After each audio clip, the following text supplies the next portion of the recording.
Lights up on a restaurant setting. A woman is seated at a table set for two. This is Gloria, about in her late 20s to early 30s. She is attractive and dressed nicely for a date. She is currently checking on herself in a compact mirror. She nods in satisfaction as she puts the compact away, then looks towards the side of the stage, presumably waiting someone's arrival. She checks her watch briefly, then speaks, more to herself and the audience. Well, almost 8 o'clock. George said he'd be here any minute. Goodness, I hope this date works out. Dating nowadays can be so chaotic. I mean, George did sound normal on the phone, charming even. Ah, I'm sure it'll be just fine. I'm probably worried over nothing. On cue, George enters onto the stage. He looks around the same age as Gloria, dressed well, handsome, the works. He spots Gloria and smiles, going up to her as she smiles and stands. George? Gloria, That's me. well, it's finally nice to meet you in person. The two hug briefly, then George pulls out Gloria's chair for her as she sits. Gosh, you're just as beautiful as I imagined you'd be. That's very sweet of you to say. You're pretty handsome yourself. I try. Listen, order whatever you'd like tonight. It'll be my treat. Oh, now I couldn't possibly do that. Let's split it 50-50. I insist. I just got a big raise at the law firm I work at. I intend to treat myself, not to mention you, like royalty tonight. A lawyer? He's good looking and a lawyer? Man, I sure lucked out. Ha! I knew I was worried over nothing. So, how was traffic getting here? Oh, it was crazy. There must have been some kind of accident on the highway. We all had to go down a few side streets to. Suddenly, we hear the sound of a cell phone ringing. George sheepishly smiles. This is kind of embarrassing. I'm so sorry. No worries. It happens to all of us. I'll let it go to voicemail. You'd better answer. It could be your law firm. You don't want to blow the goodwill you got from just getting a raise. Good point. Excuse me, please. Hello? What do you mean, where are you? Aren't you going to at least say hi? I'm at the office working late, thank you very much. I'll be home when I'm home. Don't you yell at me, you crazy shrew. I told you where I was. I'm not about to be interrogated by you. I am not being nasty. If anything, you're being nasty. Fine, go to bed without me. See if I care, you passive aggressive loon. He hangs up and stuffs his cell phone back into his pocket. Wives, huh? Wife? Did you say wife? Yep. Can't live with them, can't live without them, right? You you're married? Well, yeah. Oh, didn't I mention that to you? Check, please. Quick blackout. Soon, date number two is seated where George was, with Gloria remaining in her spot. Lights fade up. Goodness, Jeff. This has certainly been a wonderful evening. The food here was great, and you're so charming and sweet. Ah, shucks. Thanks, Gloria. And and you're so very beautiful. The most beautiful woman I've ever seen. You're so sweet. uh, Gloria, I wanted to ask you something, but gee, I'm kind of nervous about it. Oh, don't be bashful, Jeff.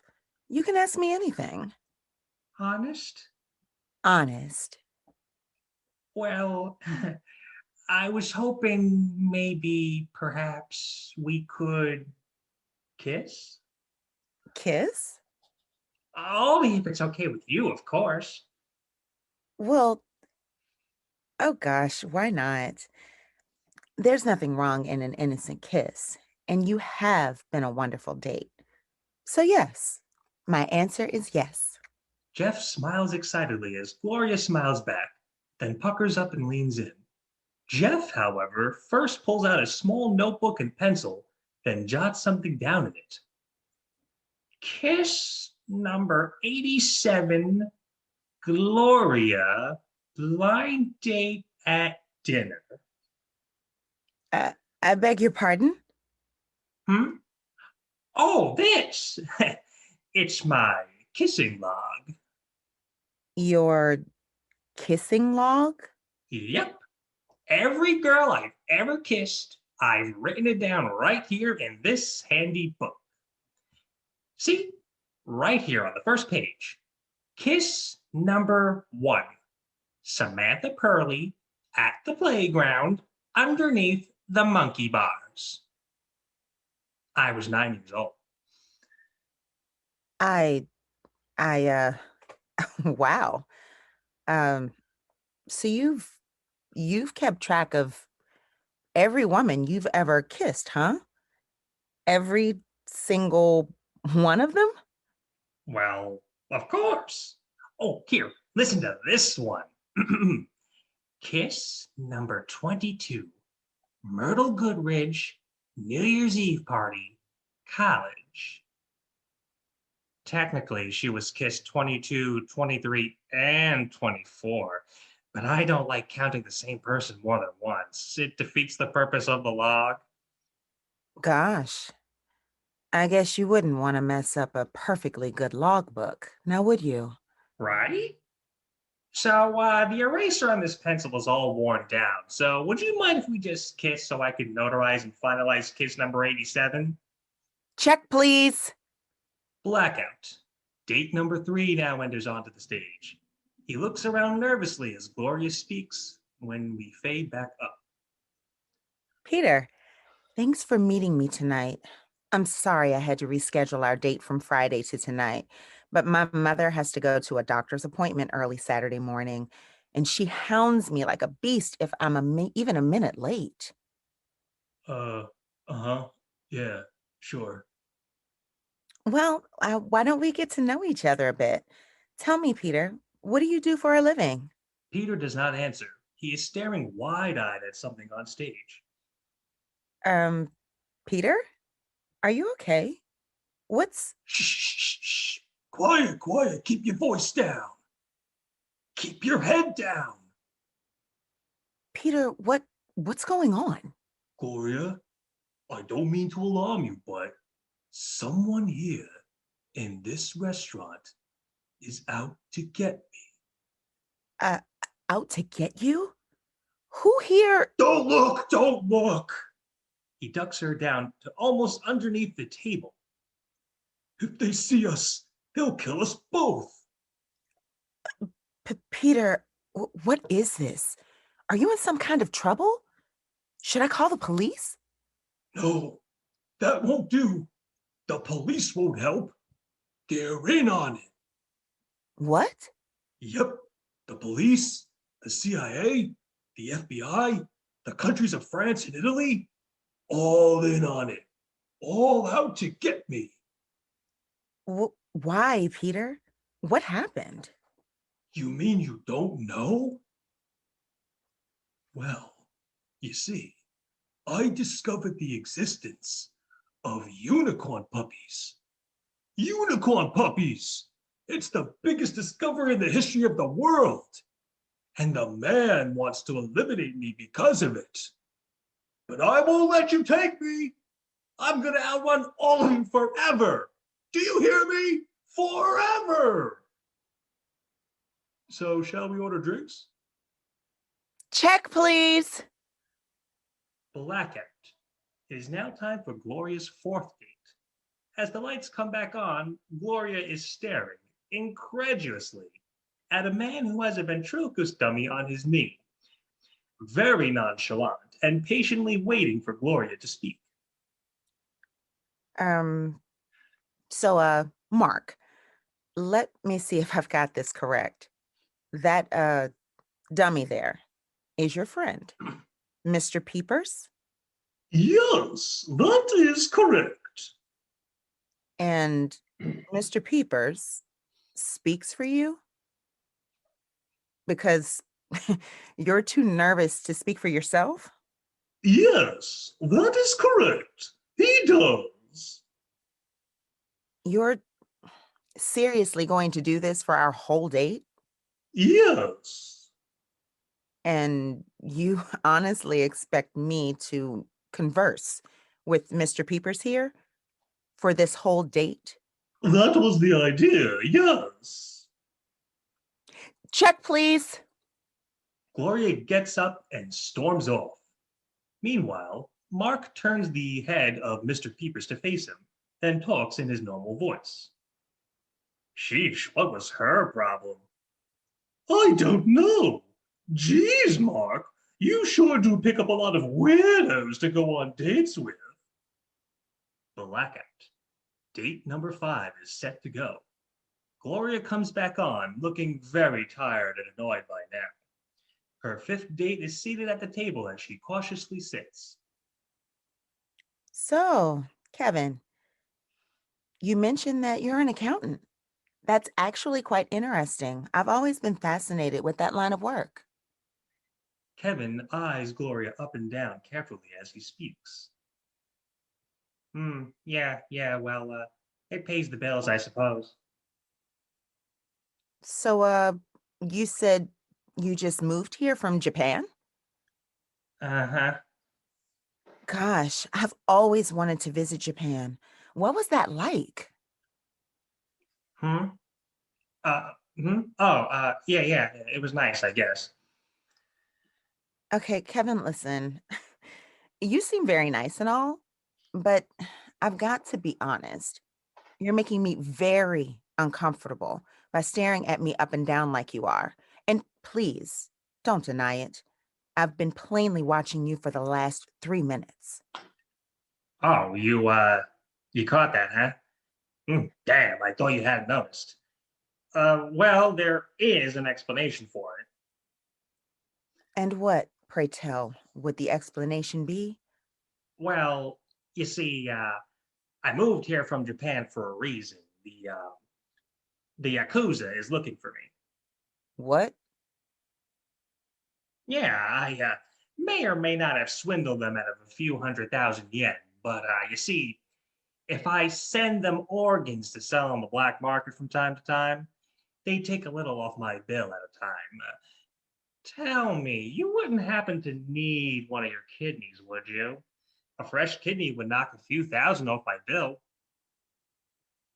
Oh, my dear fucking Lord. Check, please. Kevin's phone rings and he answers it. Hello? Hi. Kanojo wa ima koko ni ismasu. Ai watashi wa mada jinzu ni mandai gai aretomashita.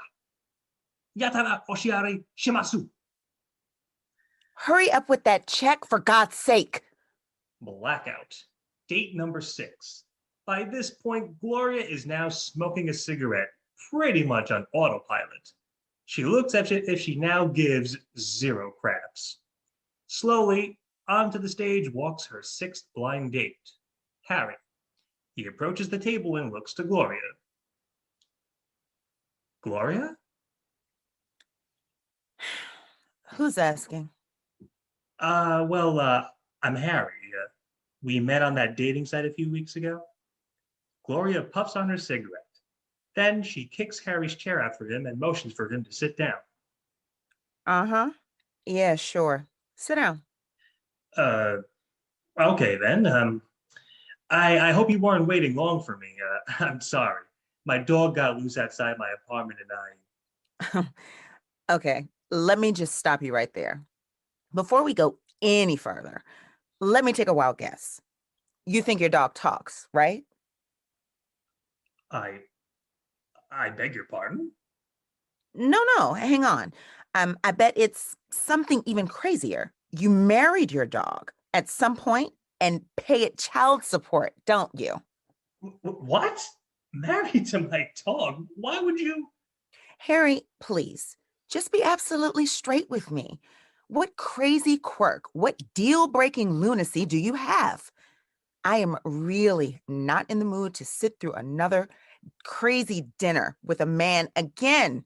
So please, please, just let it all out. Do you think you're a space alien? Do you meditate naked in the streets? Do you randomly punch every fifth person you see as you go about your day? Hmm? Uh, I think maybe I should go. No, no, stay. Stay and just level with me, Hare. Do you own exotic poisonous snakes? Do you maybe have 4, 5, 6 wives I don't know about? Do you randomly break out into musical numbers while you pee? Will I hear you in the bathroom one night just go, Oklahoma, where the wind comes sweeping down the plains? Or do you perhaps go for more Sonda musicals? Gloria, I really don't know what's going on here, but if this is how you're going to act for our whole date, maybe I should just go. You seem really on edge. I don't know what might have happened to you in the past, but I can assure you, I'm not any of the things you described. I'm just a teacher at a high school, a history teacher.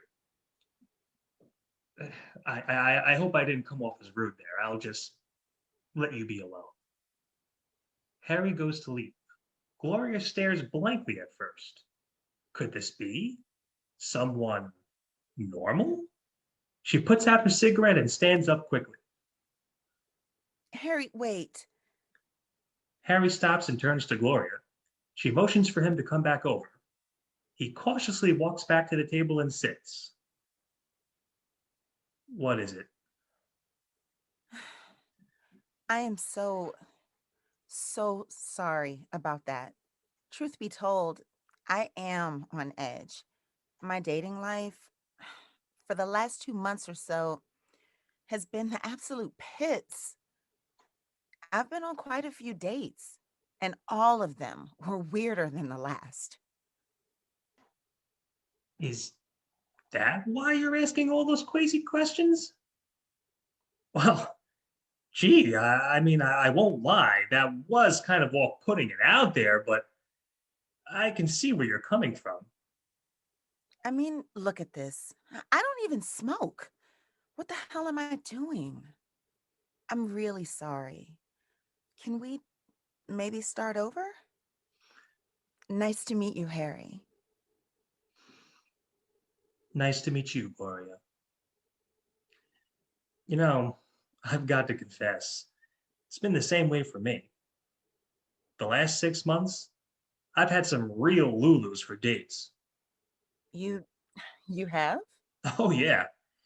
I had one date who brought me to a specific restaurant at an oddly specific time and date just to make her ex boyfriend jealous.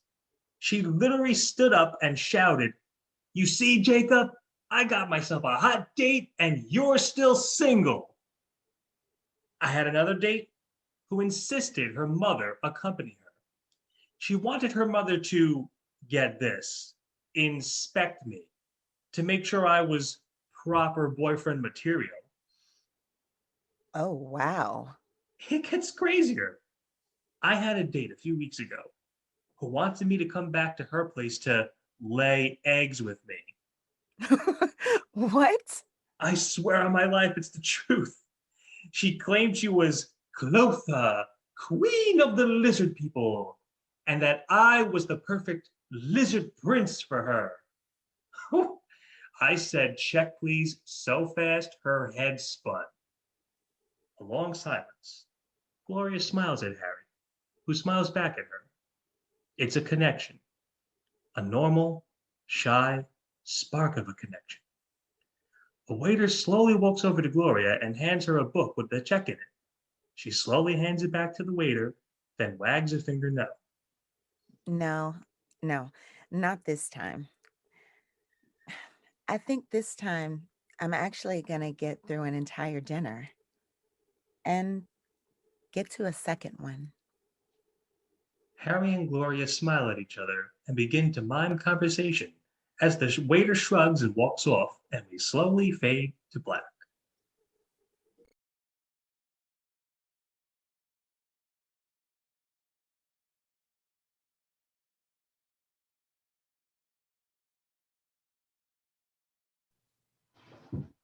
An eerie silence fills the stage. There is no movement or sound for several moments. However, we soon hear footsteps coming from off stage.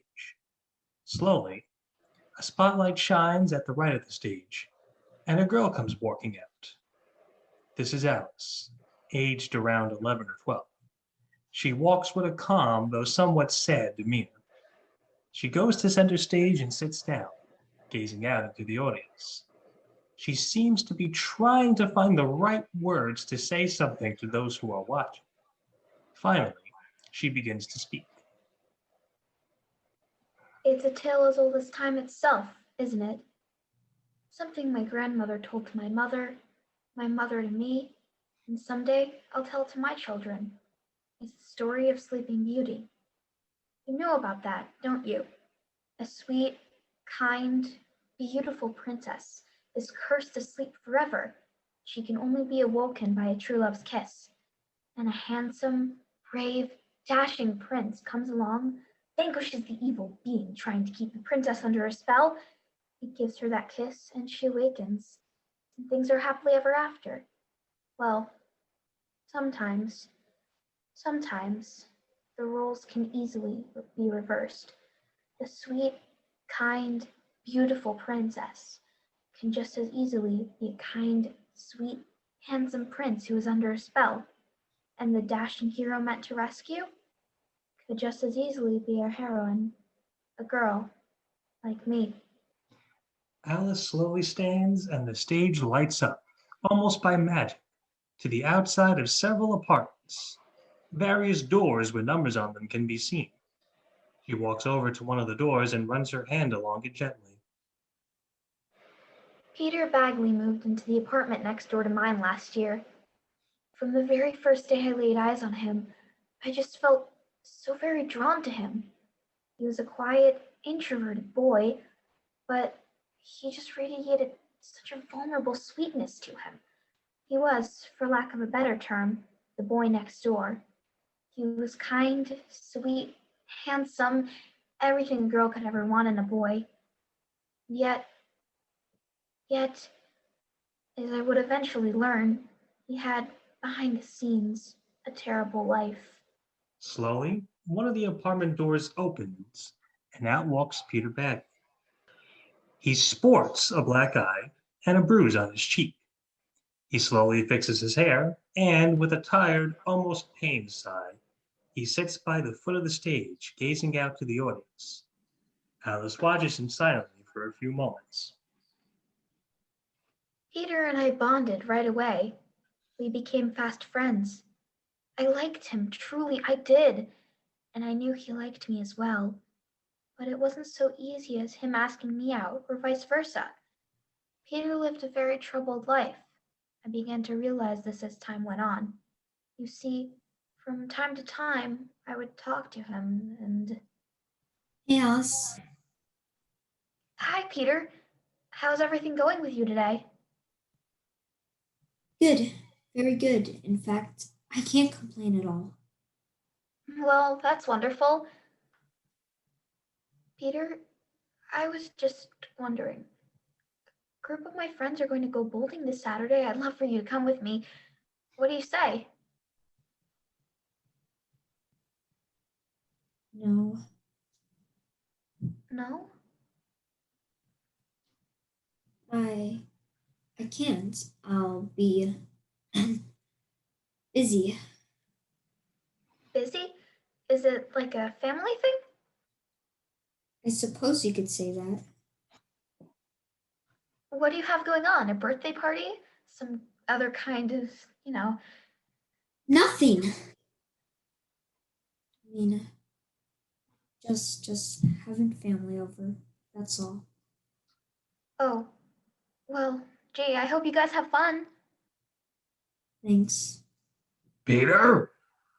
Peter! Y- Cringes at this voice. Alice gives a confused, then worried glance to Peter, then where the voice came from. Yes, sir. Did I say you could go outside the apartment? Huh? Did I give you permission? No, sir. Well, then get the hell in here. Now! Yes, sir. I'll see you later. He hurries back into the door he came in from. The lights fade until only a spotlight shines on Alice. She stands and walks about the stage as she speaks. Mr. Bagley, I began to learn quite a bit about him. He was a drunk and abusive, no good, drunk. In fact, that was why Mrs. Bagley wasn't around. Peter's parents were divorced, you see. As time went on, I started to notice, well, not so much notice, but hear just how bad Peter's father was. The reason why I would suspect Mrs. Bagley left. Why Peter didn't get to go with his mother, I'll never know. Alice slowly unzips her jacket and takes it off. We soon see she is dressed up somewhat like Aurora from Sleeping Beauty, but her dress looks more like a suit of armor, almost like she is a warrior princess. The more I would hear Peter's father mistreat him, the more I would often see the sadness in Peter's eyes. Hearing it in his voice, the more I sometimes began to daydream. I often read the story of Sleeping Beauty, watched the Disney movies more than the times that I can count. So I'd often envision myself as Aurora, not the damsel in distress, but as a warrior princess who, with sword and shield in hand, battled the evil ogre Bagley to save the handsome, sweet Prince Peter, who was cursed to forever sleep until true love's kiss awoke him. A second spotlight. A bed is now on stage, and Peter is lying in the bed, dressed as a prince, asleep. Alice walks slowly towards the bed and gazes down at Peter, then looks to the audience. I know it might seem foolish, silly, even a bit naive, but when I would have these kinds of daydreams, in a small way, it made me feel better about Peter. It made me feel like somehow I was protecting him. I was saving him, at least in my mind. It didn't hurt that I had a crush on him, and I wouldn't object to giving him a kiss. Alice kneels down near Peter's face and she gently runs her hand down his cheek, almost as if she is stepping into character as Aurora. Oh, Peter, my poor sweet Peter, what that ogre did to you.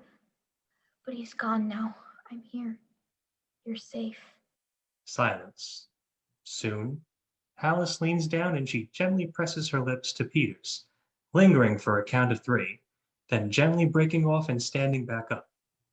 Peter's eyes flutter open, and he weakly sits up in bed. He looks to Alice, who smiles happily. Alice, Peter, you came for me. I promised you I would.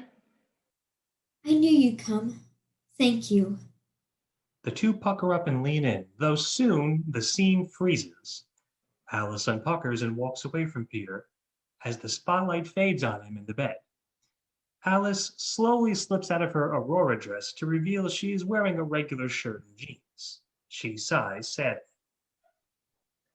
If only it could be like that. If only it was that simple. Fortunately, as angry as it might make someone, as unfair as it is, not all stories can have happy endings. Back to the outside apartment door setting.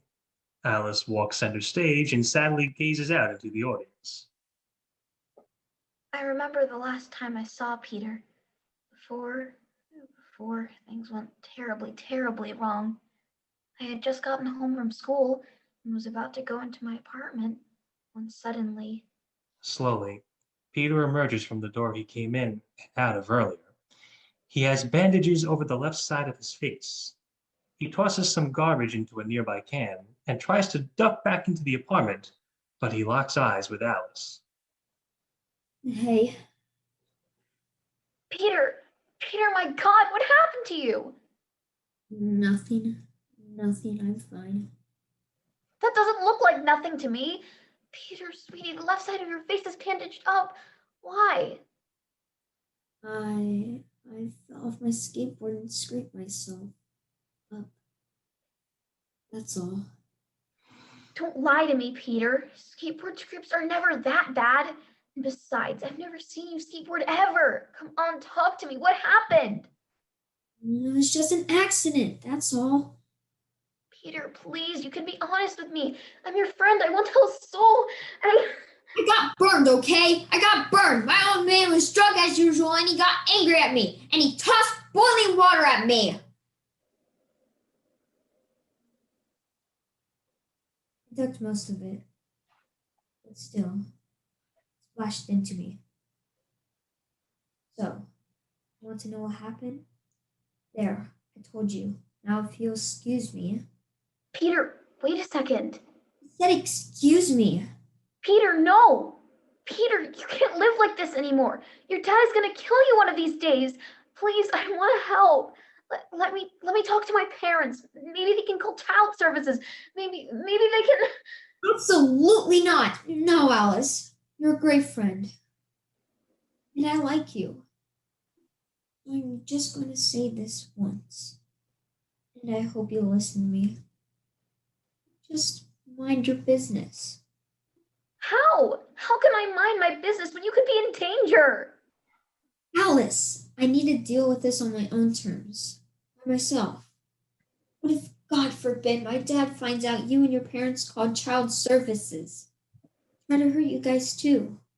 He'd go crazy. I'll never be able to forgive myself if he did anything to you guys.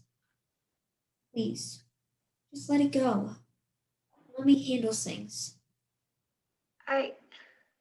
Please, Alice, for me. Oh, okay. I promise. Say nothing. Absolutely nothing. Okay. Thank you. That's all I ask. I'll see you later, okay? He kisses her hand gently, then goes back into his apartment. Lights fade and a spotlight shines on Alice. There wouldn't be a later.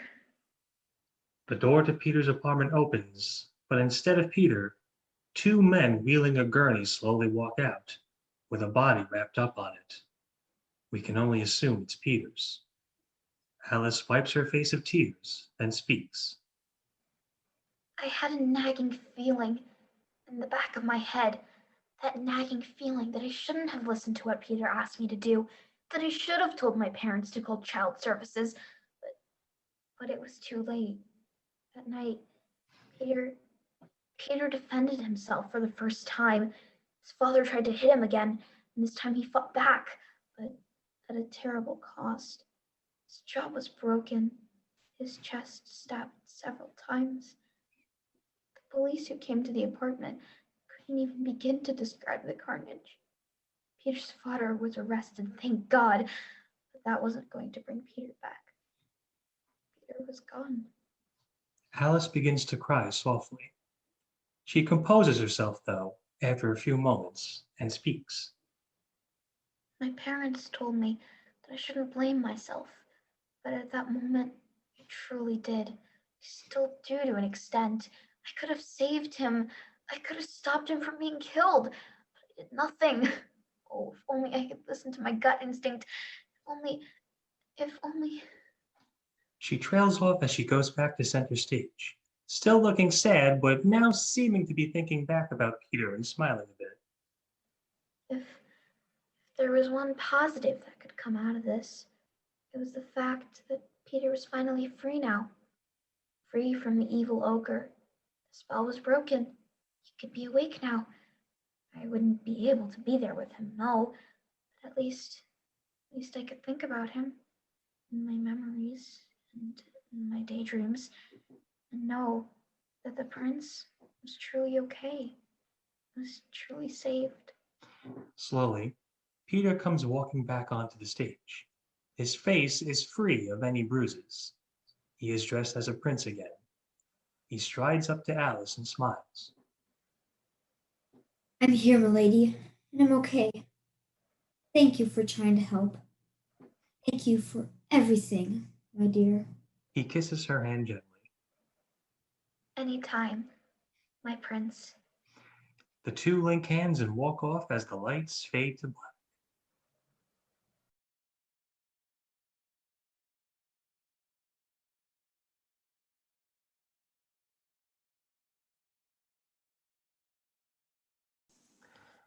Lights up on a nice, warm, inviting summer day.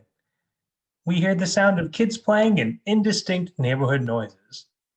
As we fully light up, we can see we are on the lawn of a house. Slowly, from the right side of the stage, out comes Anna, carrying with her a makeshift booth. She has on an ordinary, if not somewhat frumpy, looking clothes, and she has on a pair of Coke bottle glasses. She slowly plops the booth center stage and, adjusting her glasses, she sighs happily, almost excitedly, as she flips over a sign to put in front of her. The sign reads, Kissing Booth. She pulls up a chair that was already present on stage, sits down inside the booth, and she waits. Several moments go by as Anna waits in silent anticipation.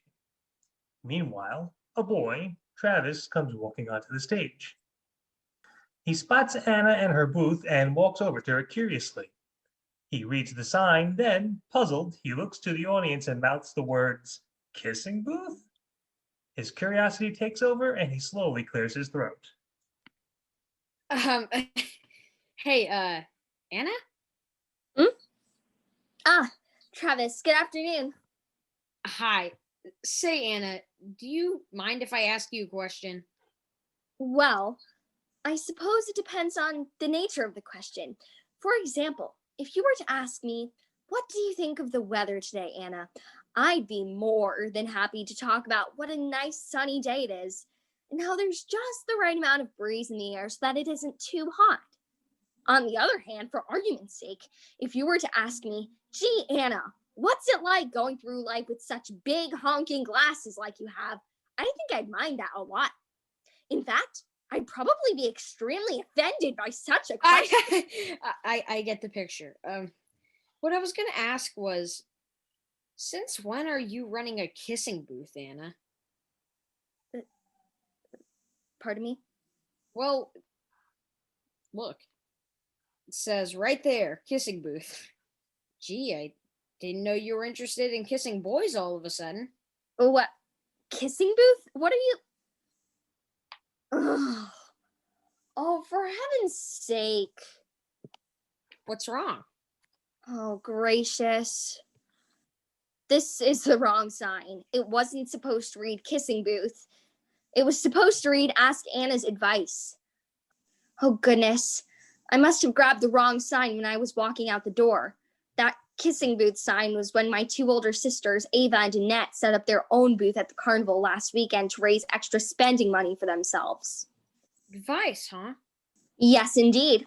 I am now in the business of giving advice to people in need of it, kids and adults, just for $1. Any questions you may have, I will answer it for you. Huh. Well, gee, that's swell of you, Anna. Why, thank you. Believe me when I tell you I am not in the kissing game at all. Not like Ava or Annette. I mean, not that I'm opposed to kissing per se. I suppose it would depend on the factors. I mean, if, say, you wanted to kiss me, I wouldn't object. You're awfully cute, but it would need to be just a peck. Not one of those slobbery kinds of kisses my older sisters do with boys their age. Blech, gross.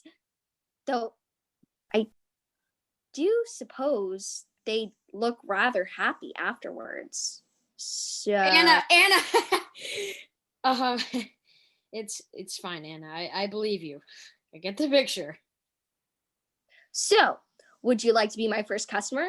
Just $1 and I shall dispense to you any advice you need. What do you say? Oh, gee. I give you my personal guarantee that this advice will be the most helpful advice in the world, in the galaxy even. the universe, everything. And if not, I will give you 100% refund. No questions asked. Anna, don't lead in with that. You'll never make any money that way. What'll stop people from just claiming your advice didn't work? A beat. He slowly fishes out $1 from his pocket and hands it to Anna. Gosh, why not? You are really smart. I'm pretty sure you'll give some swell advice. Now, aren't you the sweetest thing? Thank you. A beat. Anna examines the dollar. It's a slow, thorough, meticulous examination. This goes on for a comically long time as Travis stares in confusion. Anna? Anna? Yes. What are you doing? Just checking to make sure this dollar is legit. On the up and up, as they say. What? Well, hey, you never know when you'll get slipped a counterfeit bill. I need to be careful. Anna, why the heck would I give you a fake dollar? You might be a scanner behind closed doors. Oh, for Pete's sake, the dollar's real, Anna, real. Now, come on, let me tell you the situation I'm in, and you can dish out some advice. I'm going to double check that dollar later, just so you know. Brother. Now then, lay it on me, Travis. What advice do you need? Well, it's like this. See, my parents want me to do some kind of activity for the summer, so I'm not just sitting in the house all day playing video games. But the problem is, my parents want me to do two very different things. Oh. Yep. See, my mother wants me to try out for the musical the local community theater is going to be doing. Oliver. She thinks I'd make a good Artful Dodger.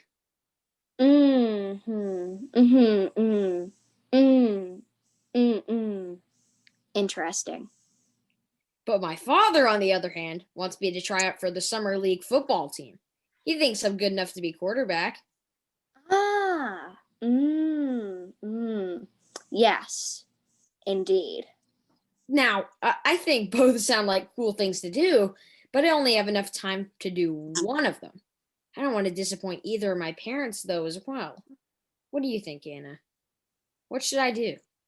Anna slowly puts a hand to her chin and strokes it for several long, silent, comical moments. Travis waits in anticipation and waits and waits. Well, what do you think? Anna? Please, not while I'm thinking. Oh, gee, sorry. Well,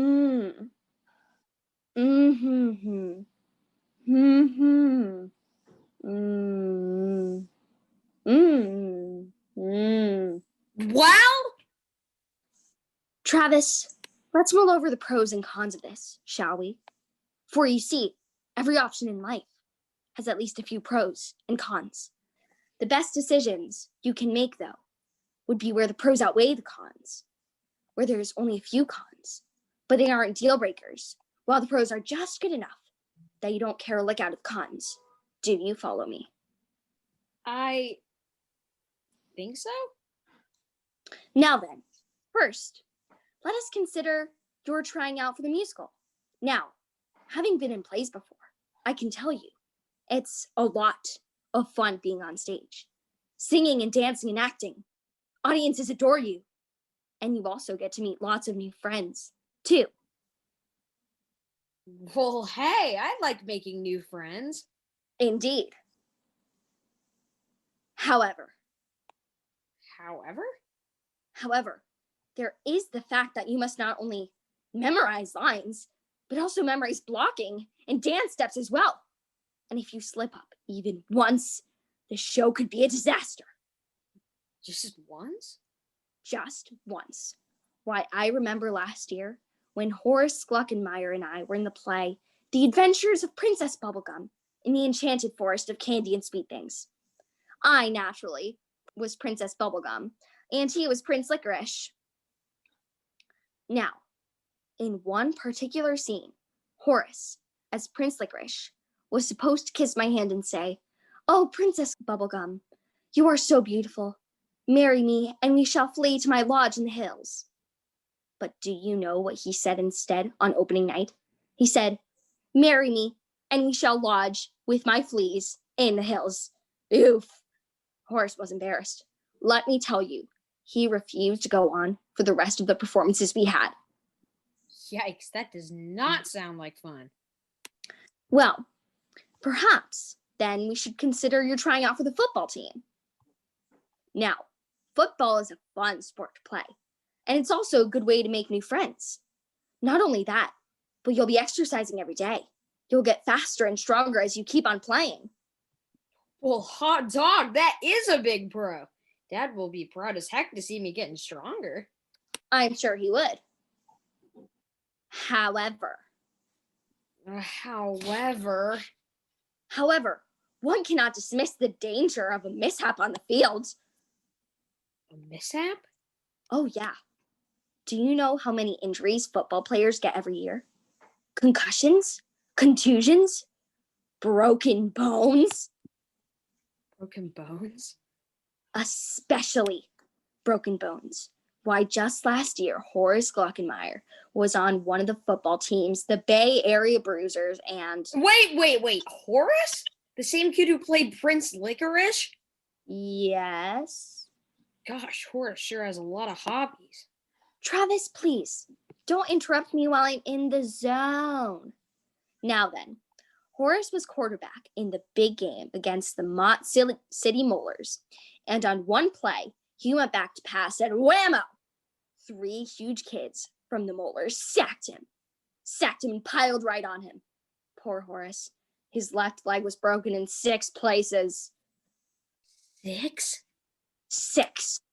Goodness, it sure did make for an awkward situation when he had to play Prince Licorice 2 weeks later. But gee, it was kind of funny listening to him hobble around with that protective boot on his left leg. It was all step, dunk, step, dunk, step, dunk. Anna, for God's sake, you're not helping me. I'm not? No! In fact, you just made both options sound horrible. But my parents want me to choose one of them. This is supposed to make things easier, not stress me out. Sheesh, thanks for nothing, Anna. Travis begins to walk away as Anna, stunned, watches him go. Slowly, she turns to the audience and she comically stifles a sob. Once, then twice, then 3 times. He didn't like my advice? Not one thing? Oh no. Oh no. How terrible. How horrible. My first customer and I bombed. Oh, good grief. How am I ever to help people at this rate? Oh, who am I kidding? I will never be able to do this. Maybe the other girls were right. I'm not advice Anna. I'm just frumpy old awkward Anna. She puts her hands to her face in a silent cry. Travis stops walking and looks back at Anna. Slowly, guilt comes over his face, and he looks to the audience briefly. I feel like a goon now. I was too hard on her, wasn't I? Yeah, I was. Travis walks back over to Anna, sighs in guilt, then gently taps her on the shoulder. What? Hey, Anna, it's me again. I know. Here, your dollar. I did promise you a refund. No, it's fine. I wasn't looking for that. I just wanted to say sorry. You want to apologize?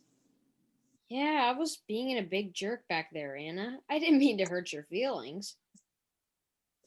Apology accepted. Thank you. The thing is, Anna, sometimes you're just kind of intense. Like just very in your face and overly elaborate with how you go about things. What's the matter with that? Well, nothing, I suppose. I guess, though, in terms of asking for advice, sometimes it might not come off so well. I can see what you mean. That came out wrong. I don't mean to have you act like someone you aren't. Anna, you're an awfully swell girl. You're smart, you're funny. And between you and me, I think you're real pretty. Pretty? Of course, but most of all, you're you. I mean, are you a bit unusual sometimes? Yeah. Do you overthink things like a lot? Yeah. But honestly, I think it's adorable, really endearing. It makes you, well, you. Aw, gee. Listen, Anna, do you suppose I could give you some advice? Advice for me? Sure. She hands Travis the dollar from earlier. What's this for? I assumed you charge the same as me for giving advice. And this one's for free. Friend of friend. Don't get discouraged, Anna. Any kind of business, no matter how good an idea it is, takes time to develop. I admit I overreacted a bit, but you might find some people who possibly might just not like your advice or agree with it. But don't get bombed. Stick with it, no matter what. You're the smartest girl I know, and I really think you could make this work. And hey, I bet you in no time you'll make enough pocket money to buy a ticket to see me in Oliver. Or go to the big football game. I still have not quite figured out which one I'm going to do yet. Travis, why can't all boys be like you, huh? A beat. Anna smiles and flips back over the sign to the kissing booth print. She leans up and kisses Travis on the cheek gently. Travis is surprised, then he smiles and blushes somewhat. I did say I wouldn't be opposed to kissing you, remember? Almost lunchtime. My mom said she was going to make a peanut butter sandwich on whole wheat bread, my favorite. I'll be back out in 20 minutes. Would you mind watching my booth while I'm eating? I'd be glad to. Anna smiles back and walks off stage as Travis slowly plops down into the chair that Anna was sitting in before. He touches his hand to his cheek again, then smiles and chuckles. Golly, Anna might have her quirks, but she really is swell when you really get to know her. Man, that Horace Gluckenmeyer, football and theater at the same time? Gee, maybe I ought to ask him his thoughts on it. Though considering what happened to him playing football, I somehow think he'll lean towards theater. Travis shakes his head and chuckles again as the lights fade to black.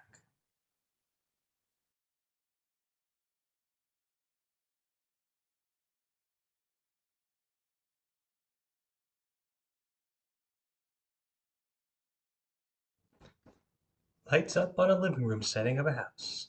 There is a couch, two easy chairs, a TV set up, etc. As the lights fully go on, we see a woman seated on the couch, reading from a magazine. This is Julia, looking to be in her mid to late 20s. She quietly reads her magazine as slowly a man comes onto the stage and approaches her. This is John, also looking to be in his mid to late 20s. He has a red rose in his hand and he has an adoring smile on his face as he comes up from behind Julia. Soon, he clears his throat and puts the rose behind his back. Hey, sweetie. Oh, hey, hon. Gosh, you're home early from work. We finished up our work for the day a little ahead of time, so Mr. Withers let us off a bit early. A beat. John slowly shows her the rose and offers it to her. I'm glad he did, because I can give this to you much sooner. Aw, honey bunny, thank you. That's very sweet of you. She leans up and kisses him gently on the cheek. I'll go put this in the small vase in the kitchen. You know, that rose is for a very special day. Oh? Mm-hmm. Our anniversary. Our anniversary? John, darling, our wedding anniversary is in May, though. It's March right now. That's true. Our wedding anniversary is May 12th, but March 14th, 16 years ago today, was the anniversary of our first kiss. Our first ever kiss. Back when we were both 12 years old. Oh, yes. Yeah, you're right. Our very first kiss. Oh, John, I can't believe you still remember that. That's so romantically adorable. It was one of the best moments of my life back then. It wasn't just our first kiss, but my first kiss, period. It was mine too. And I'm glad I got to have it with you, hun. Likewise. I remember it like it was yesterday. So do I. We were both at the playground, right? Yeah, it was after school and it was such a nice spring day. And I was just sitting on that grassy hill near the swings, watching the clouds go by. I can almost picture it now. The lights dim briefly on Julia and John and light up on an unused part of the stage. A younger Julia comes out and sits on the grassy hill. She looks up as if cloud watching, smiling as she does. Soon, a younger John peeks out from off stage. He sees younger Julia and smiles an excited, wide, smitten grin. He races over to her and skids to a stop next to her. Hey, Julia. Oh, hi, Johnny. What's up? Oh, nothing. He gently takes her hand in his and gives it a kiss. Mwah. Oh, Johnny, goodness. What was that for? Julia, I'm gonna cut to the chase. I'd really, really, really, really, really, really love for us to kiss right now. Kiss?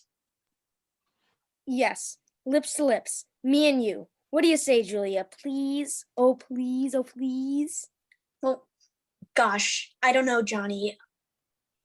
Please, Julia, just one kiss. I swear it will make my whole year if a girl as pretty as you kiss me.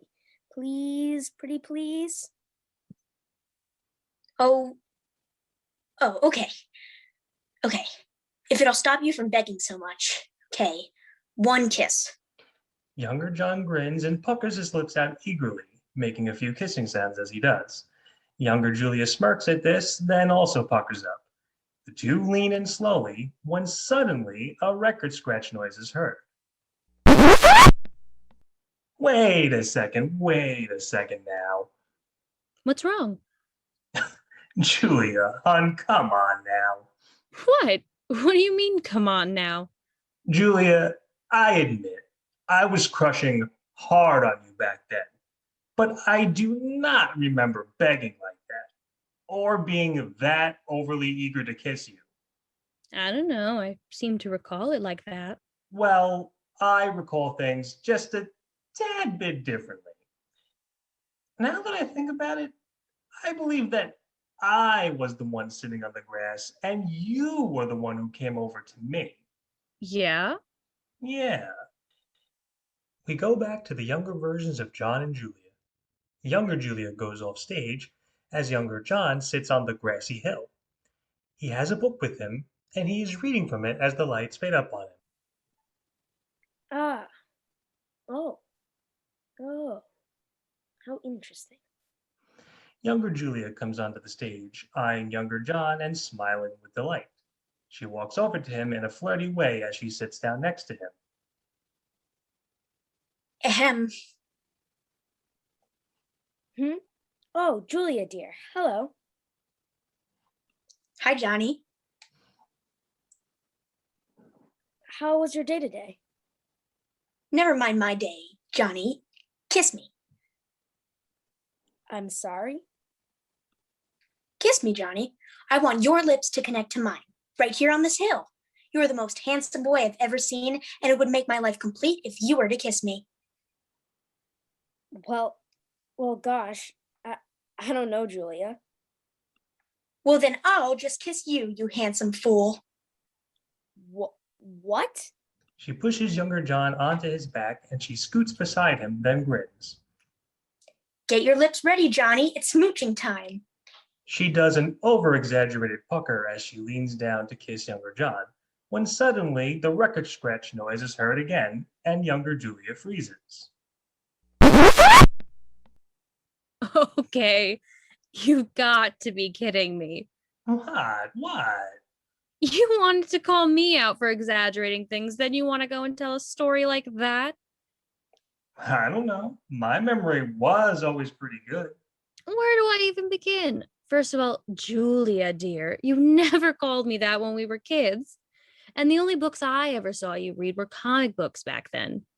Even ignoring that, John, hun, as much as I thought you were cute back then, and as much as I wouldn't have minded kissing you before we kissed for the first time, I certainly didn't act like some kiss-crazed loon.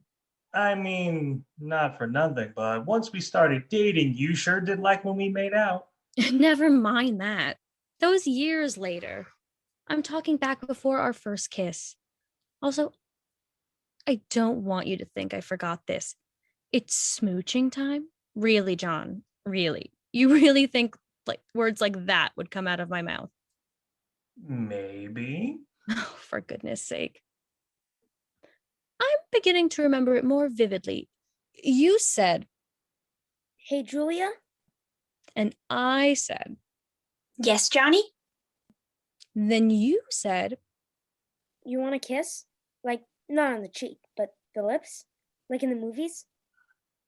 and I said, Well, sure. Why not? But no tongue, okay? and then we kissed. Younger Julia and John pucker up and lean in, but suddenly John speaks. Wait a moment. Hold it. No tongue? Yeah, what about it? You're kidding, right? Neither one of us knew anything about French kissing back then. I mean, to be fair, I had two older sisters who dated boys at the time. Oh, stop it. You told me they never helped you when it came to boys, that they thought you were too young and immature to handle their tips. I did mention that from time to time, didn't I? I'm telling you, I remember what we said perfectly before we kissed. I said, Hey, Julia? and you said, Yes, Johnny? then I said. Would you mind if we kissed? Just to see what it's like? Then you said. Absolutely. Especially if it's with a gorgeous fellow like you. Then we kissed. Younger John and Julia pucker up and lean in. However, Hold on, hold on. Can you two get the story straight, please? Yeah, I'd like to actually kiss him sometime soon. Besides, my lips are hurting from puckering up so much. Mine too.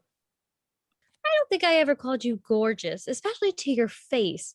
I mean, were you cute? Absolutely. But I'd call you that when I was talking to my girlfriends, not to your face. gosh, maybe our memories aren't as good as we thought, huh? It's beginning to look that way, yeah. You know, the more I think about it, the more I come to a conclusion. It doesn't really matter how we kissed, who asked who leaned first, whatever. What matters, to me anyway, is that you were my first kiss. Later on, you became my first girlfriend. Then, my wife. It's rare that childhood sweethearts end up that way. But you know something? I'm awfully glad. And lucky as all hell that it ended up that way for me. I could say the same about you. Happy anniversary. Happy anniversary. Younger John and younger Julia watch their adult counterparts. Soon, both smile and gaze at one another. The two shyly lean in, and their lips connect in a kiss. They hold for a count of 3, then break the kiss. The two smittenly sigh as younger John offers younger Julia his hand. She smiles, takes it, and the two walk off hand in hand. Meanwhile, John and Julia smile lovingly at one another as their foreheads gently touch and they rub noses sweetly. Then they hug as John kisses Julia on the cheek. You want to go out to eat to celebrate this anniversary? It would be my honor, but no tongue, okay? Oh, will you stop? Come on, I think there's some restaurant menus upstairs on my dresser. Let's take a look at them. Lead the way. He offers Julia his hand. She smiles and takes it, and the two go hand in hand off stage, much like their younger counterparts did, as the scene fades to black.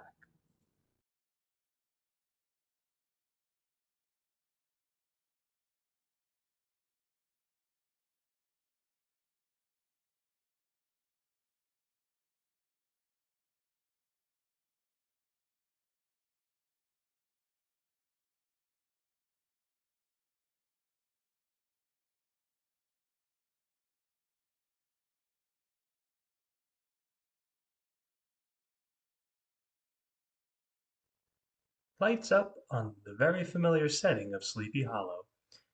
We are in the middle of a group of houses as our scene is set.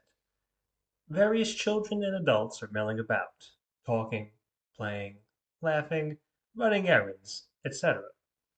Soon, a boy comes strutting onto the stage with a purposeful stride to his step. This is a young Brom Bones. He carries with him in his hand a bouquet of flowers, though the state of them is not what you would call appealing. Petals are falling off them, they are riddled with dirt, roots are showing at the bottom of them, etc. It's quite obvious Brom has pulled these flowers out from the ground a short time ago.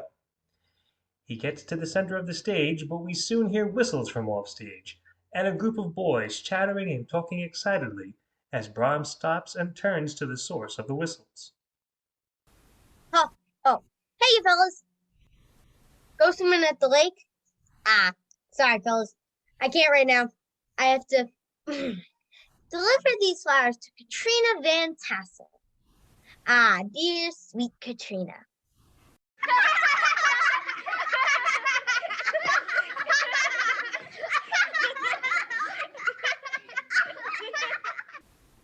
Sissy? Who are you dopes calling a sissy just because I happen to like Katrina? How about I knock all of your heads together, huh? Soon, Katrina Van Tassel herself comes walking onto the stage.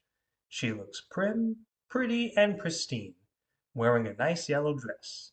She hums sweetly to herself as she primps her hair and gazes about at the surrounding area as Brom eyes her, then eyes the boys off stage.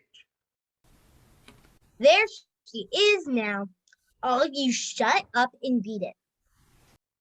He struts over to Katrina slowly.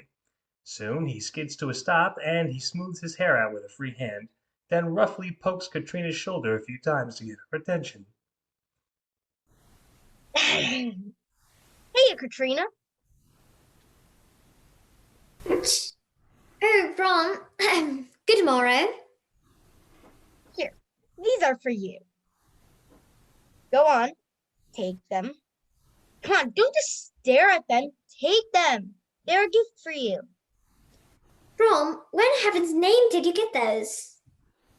I bought them from the local flower seller not too far from here. I see. And, did the seller include the roots for them as well? And the dirt too? Maybe. Oh, for goodness sake. Brom, you caveman! You obviously pulled those out of the ground from some poor person's garden. Look at this! You're getting dirt on my nice new shoes and dress that my father bought for my birthday. Brom looks confused at Katrina's shoes, causing more dirt to erupt from the flowers. Katrina shrieks and backs up. Eek, stop! You're getting more dirt on me! Louie, there's barely any dirt on you. Take the darn flowers already. I most certainly will not. Those are daisies. I don't like daisies. I like pink roses. I've told you that many times before, but you don't bother to listen, obviously. Come on, you pretty thing. Can't you just show me a bit of thanks? I picked these for you, not for my health. Thanks, I suppose. You suppose? Ugh, girls, never a kind word to say, even when you do good. Meanwhile, onto the stage walks a timid, nervous, shy young Ichabod Crane. He holds a single pink rose in his hand as he spots Katrina and shyly walks over to her. He gently taps her shoulder to get her attention. Good day to you, Katrina, my love. Oh, Ichabod, my love. Hello. Oh, brother. Katrina, I got something for you. He shyly hands her the pink rose. I saved up some coins and I bought you this. I would have gotten you more, but I could only afford one. But I wanted to give it to you, to the prettiest girl in town. Ugh, I'm gonna be sick. All this mushy, lovey-dovey nonsense. Ichabod, my sweet handsome prince. She puts her hands to his cheeks and gently, sweetly rubs noses with him. You always know just what I like in a flower. Thank you. Oh, golly. Ichabod, my father isn't around, and neither are the maids who look after me. What do you say we steal a quick kiss? You have my full permission, of course. Kiss? Boy, would I ever! The two pucker up and lean in, though before they can kiss, Brom walks over and speaks. Stop, for heaven's sake! Before I lose my lunch all over the place. Stop. Is there a problem, Mr. Bones? Yeah, don't tell me you two are going to smooch. Bless. That's just revolting. Mushy junk. Oh, come off of it, Brom. Don't pretend like you wouldn't want to be in Ichabod's place. Huh? If I recall, you courted me quite heavily before the harvest ball. The ball, I might add, you stood me up at. You claimed you loved me, claimed I was the only girl for you. And yet now you want to act like all of the things you wish you could do are mushy? Brom is stunned. He is clearly at a loss for words. Katrina goes on. Just admit it. You only think that way because you're jealous of Ichabod, aren't you? It's a fair point, Brom. Quiet, sissy. No one was talking to you. Don't you speak to him that way, you ape, you beast. Oh, I don't even wish to look at you right now, honestly. Ichabod, my love, come. Let's take a walk along the garden path, just you and I, yes? Go ahead of me. I'll be with you in just a moment, Katrina. I shall be waiting for you, my dear. Good day, Mr. Bones. She blows Ichabod a kiss, then giggles and goes off as Ichabod goes over to Brom. Brom? If I were you, I'd get far, far away from me, Ichabod. Brom, listen. I'm warning you, Crane. I'll punch you so hard, your head will spin around 50 times. I just wish to ask you one question, then I will go. Make it quick. Brom, why isn't it you don't like me? What? I thought the two of us were friends, but I guess I was wrong. You've been so very cruel to me, so mean. Why? What did I ever do to you? What did you ever do to me? Huh. Gee, does you stealing away from Katrina for me ring a bell? Darn you, Ichabod. You knew I had feelings for Katrina. She's the most beautiful angel of a being I've ever laid eyes on. And you stole her away from me like a thief in the night. Brom, with all due respect, you stood her up at the harvest ball. And you didn't even bother to apologize to her or make sure she was okay. I was going to. I just needed time to make sure the other fellas didn't rag on me and call me a sissy about it.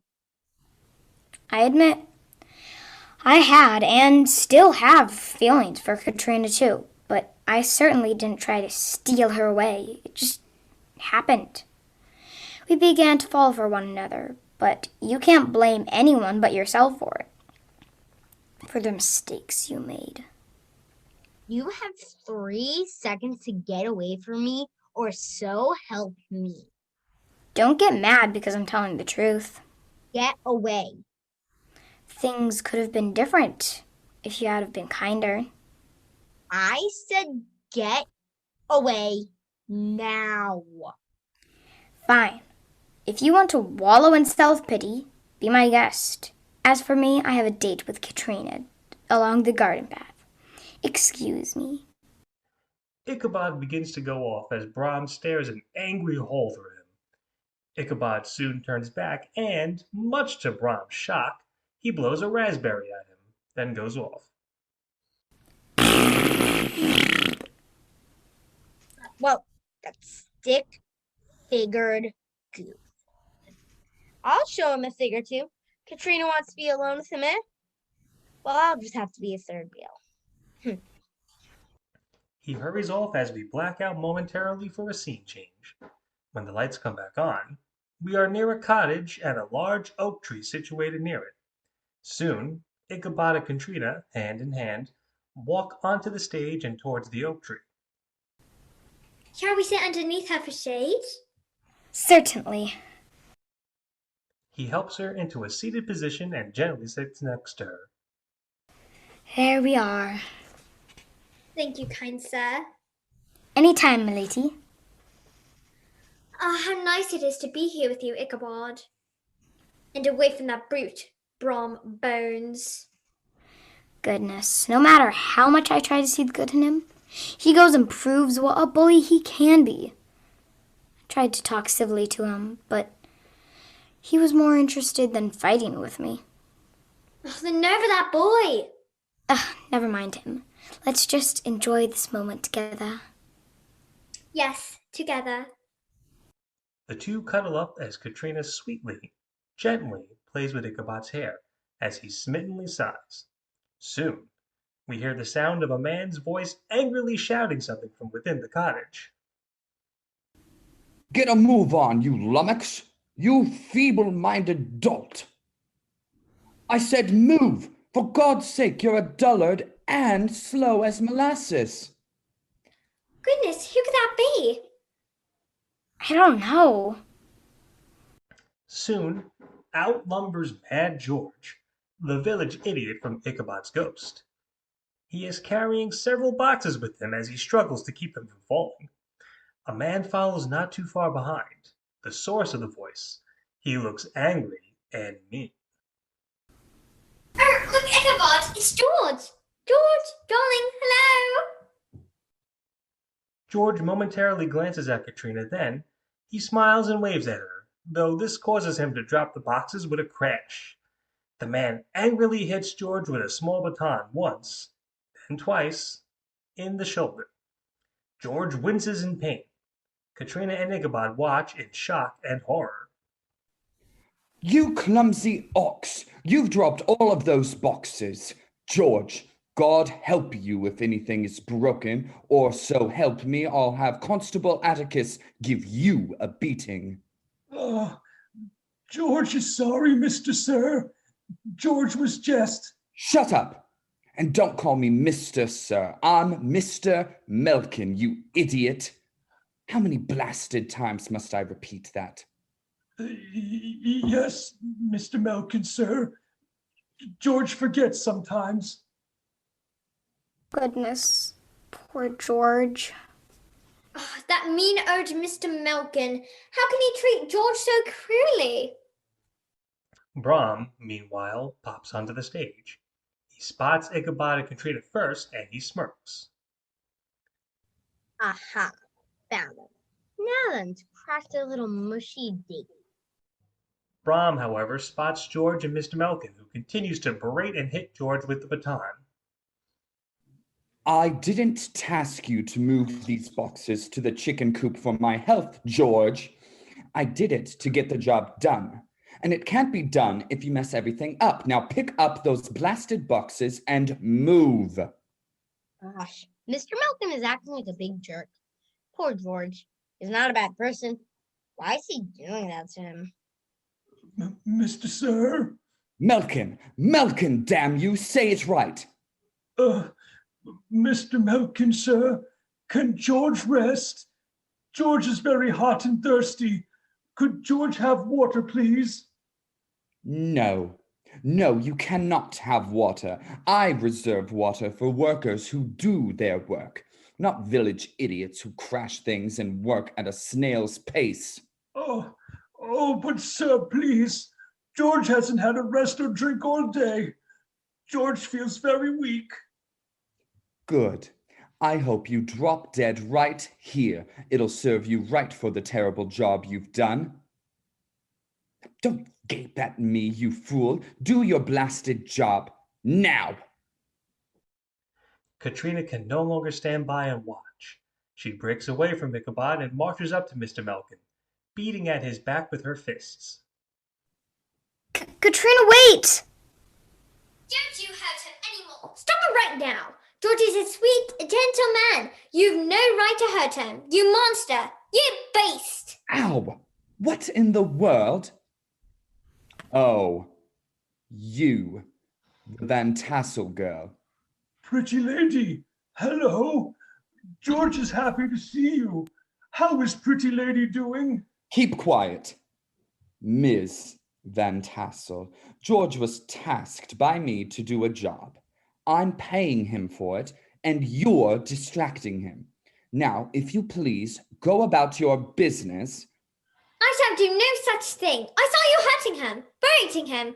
I won't let you do it any longer. George, darling, come with Ichabod and I. We'll bring you back to my house, and my father will give you some water and some lunch. Okay? Oh, that sounds nice. Pretty Lady is so kind to George. You're not going anywhere. I believe I told you to go about your business. Did I not? I will not turn a blind eye to you hurting George. Miss Van Tassel, I respect your father immensely, but I will not have any backtalk from you. Now, I'm asking you nicely. Go away. No, I won't go.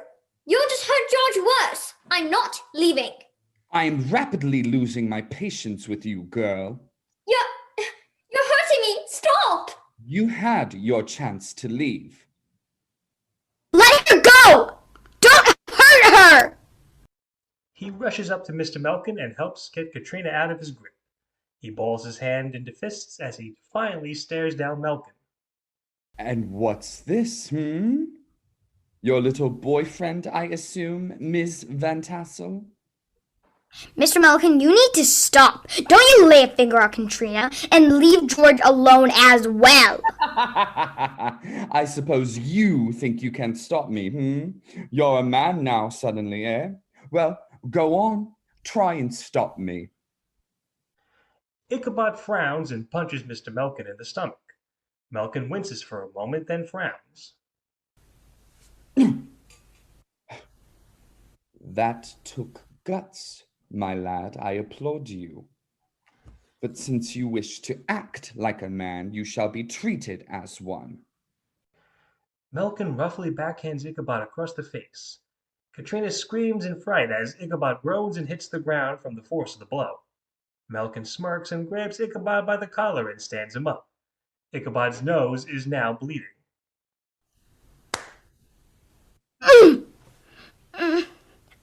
Go on, boy. Do you wish to try again? Or are you going to know your place and scamper off with your little girlfriend here? Ichabod wearily stomps on Melkin's foot. Melkin winces again, then frowns and rears back his hand to strike Ichabod again. You little rat. Brom, his conscience no doubt guiding him, rushes up and punches Melkin square in the jaw. Melkin rubs his jaw, then frowns. Come on, you. Pick on someone your own size. Leave Ichabod alone. Leave everyone here alone. Or do you want another punch, huh? Ah, the bones kid, I see. You've got quite the punch. You're just as strong as your father is. I mean, I am. Please, Mr. Sir, don't hurt Pretty Lady anymore. Or friend Ichabod, or friend Brom. Please, they're just little ones. George wants you to stop. That settles it, you idiot, you bloated moron. Did you send these 3 little brats here to protect you? Huh? Well, they're not in charge of this cottage. I am. I'm the bloody boss here. Do you understand me? Do you? He roughly slaps George across the face. George is finally losing his good nature. Answer me when I ask you a question. George silently, angrily, stares down Melkin. He now begins to back Melkin up. Melkin, seeing that George is not only angry, but much taller and more imposing than him, begins to nervously smile, though the color is draining from his face. He has made a grave mistake. George? George, come now. I was just kidding you, George. I meant no harm. Come, I'll get you a nice big pitcher of water and some sandwiches. There's no need to be angry. Are you okay, pal? I think he broke my nose. I'm here, Ichabod. Don't worry. Katrina, are you okay as well? He squeezed my wrist, but it's fine now. Goodness, I've never seen George get this angry before. I have. He's usually very good-natured, but I've seen him get angry at Constable Atticus' men before when they hassled him. And when he gets angry, you need to watch out. George? Please, George. Let's just calm down and pretend this didn't happen. Children, go on to your homes. I promise I'll give George some rest and food and water. No hard feelings, George? George grabs Mr. Melkin by the collar and shouts right into his face. You don't hit George anymore. You make George mad. George doesn't like you, Mr. Sir. George doesn't like getting hurt by you. You leave George alone. And you leave George's little friends alone, too. You do it now. Now! George paintbrushes Melkin with a backhand slap, once, then twice, then 3 times. Brom helps Ichabod and Katrina to get to cover as Melkin, dazed on his feet, is held up by George holding his collar. With a mighty yell, George tosses Melkin to the ground. George! George, calm down. It's fine now. George will snap Mr. Sir's neck. George is angry now. George, darling, please. Come on, George. Calm down, my friend. Come on now. Brom, be careful. He looks very angry. George, Mr. Milk is not going to do anything else to you or us today. Right, sir? Right, sir? Yeah, right. And he's going to pay you your wages and let you go early, right? Mr. Melkin fishes in his pocket and he pulls out some paper bills and shakily hands them to Brom. Brom hands the bills to George. Here, give this to him and get him out of here. Now. Okay, George. No more being angry. It's all over. Come on. Friend George, for me and Ichabod and pretty lady Katrina. Let's go. A long, anxious silence. Katrina and Ichabod cautiously go up and stand with Brom. Katrina gently takes George's hand in hers. Please, George, for me? Pretty lady? Walk us all home, yes? Come on, George. For all of us. Please. George will take his friends home. George is sorry, he shouted. You're forgiven, George. No one here is mad at you. Of course. None of us are. Yes, George, we never get mad at you. The three kids begin to walk off with George, who turns back and stares at Melkin briefly for a silent moment. Melkin yelps as he stumbles back and points a shaky finger at George. Get him away! At once, or I'll call for the constable. Away, damn it! Melkin stumbles off stage as we go to a blackout and quick scene change. We light up to a new group of houses just outside of the Tassel and Bones residence. The three kids and George all walk on together. Ichabod's face is now cleaned up and he seems to be all right from earlier. The four get to center stage before Katrina breaks the silence. Goodness, it was very kind of Dr. York to look at Ichabod's nose to show us it wasn't broken.